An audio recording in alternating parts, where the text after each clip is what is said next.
Hello, my Walking with Jesus friends. Do you like mysteries?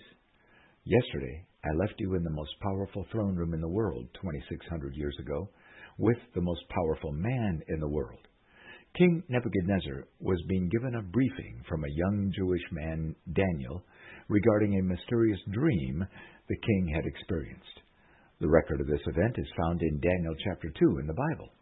Yesterday, we looked at the miracle of young Daniel describing for King Nebuchadnezzar in remarkably accurate detail the dream the king had experienced. It was a miracle because the king had not told anyone about what he had dreamed. Daniel had received this insight directly from God himself, according to Daniel chapter 2, verse 19. Daniel had told King Nebuchadnezzar, "There is a God in heaven who reveals mysteries. He has shown King Nebuchadnezzar what will happen in days to come." Daniel chapter 2, verse 28. That statement is remarkable and very significant, for in that Babylonian throne room that day, not only did Daniel accurately recount to King Nebuchadnezzar the details of the dream he had experienced, but Daniel gave the king God's explanation of the dream. That, my friends, was one of the most significant moments in human history, from the beginning of time to this moment, and today I'll begin to show you why. Let's make sure we understand the historical context of this remarkable moment. King Nebuchadnezzar had an insatiable thirst for personal fame, wealth, and power. He was determined to be the most important man, the most powerful man in the world, and he achieved that as the Babylonian kingdom he led dominated the world for almost 100 years. Nebuchadnezzar was the world leader from 605 BC to 562 BC. But Nebuchadnezzar also knew that he, like all humans, would only live so long. And he knew others both before him and after him had the very same global dominance desire. The Egyptian pharaohs had built great pyramids and statues during their era of nearly 1,000 years of world dominance. Many of those great structures still stand today. Before Nebuchadnezzar, the Assyrian Empire, with its great capital Nineveh, had dominated the world for nearly 300 years. But God wanted Nebuchadnezzar to know that God is sovereign over all time, and Nebuchadnezzar's time as world leader would be brief, with a great deal of important history yet in the future, which only God could see. And so, Daniel began his explanation of King Nebuchadnezzar's remarkable dream with these words. "This was the dream, and now we will interpret it to the king." Daniel 2, verse 36.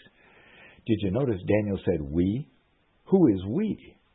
Daniel, you recall, had invited his three young Jewish friends, Hananiah, Mishael, and Azariah, to pray with him, seeking God's miracle regarding this dream. But it was to Daniel that God revealed the mystery.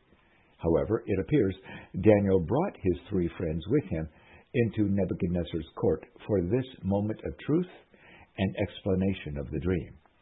While we have no record the other three men said anything, Daniel included them in this process, and here told the king the interpretation of the dream was coming from all four men. Why? Perhaps it was Daniel's humility. Perhaps it was a declaration to the king that these four men were a team of Jewish men determined to follow and honor their God in all things. Perhaps Daniel was led by God to include them because God intended for them to also be assigned very significant leadership roles by Nebuchadnezzar in Babylon. Daniel began his God-given, miraculous dream explanation. "Your Majesty, you are the King of Kings. The God of heaven has given you dominion and power and might and glory. In your hands, God has placed all mankind, and the beasts of the fields, and the birds in the sky. Wherever they live, God has made you ruler over them. You are the head of gold." Daniel chapter 2, verse 37 and 38. Yesterday, we saw Daniel explain to Nebuchadnezzar that he had seen a huge statue in his dream. The statue was in the shape of a man with a head of pure gold. I can see a big smile on Nebuchadnezzar's face, can't you? While we have no indication Nebuchadnezzar was a religious man, nor did he have any interest in the gods worshipped by the peoples of the nations he conquered, including Israel.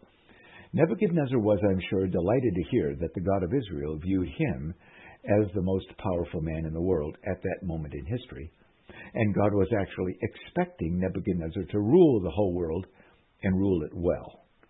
Very likely Daniel paused right there, giving Nebuchadnezzar a little time to bask in the limelight and wonder of it all. Perhaps Nebuchadnezzar turned to his scribes, asking if they were sure they recorded every word Daniel said exactly correctly.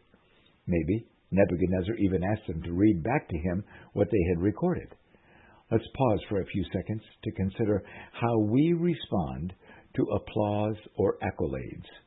Do they feed our ego, our pride, and motivate us to live a more self-focused, selfish life?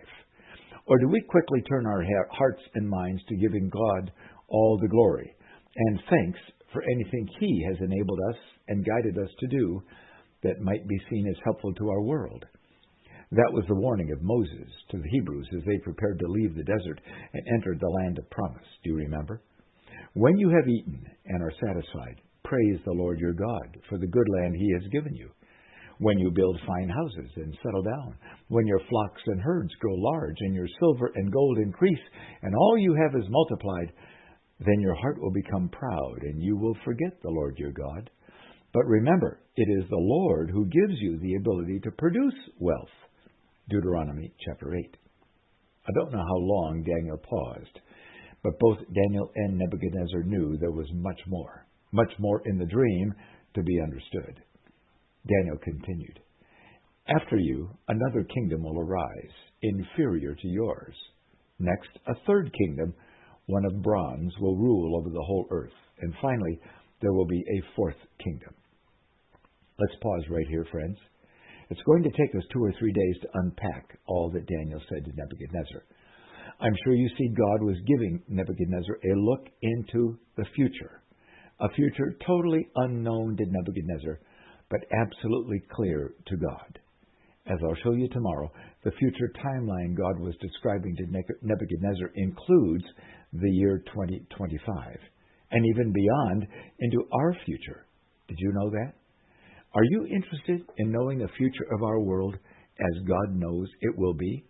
Then I invite you to join me here again tomorrow and for the next few days. For now, let's reflect on the sovereignty of God over our universe, our planet Earth, our human race, for all time and eternity with this worship song.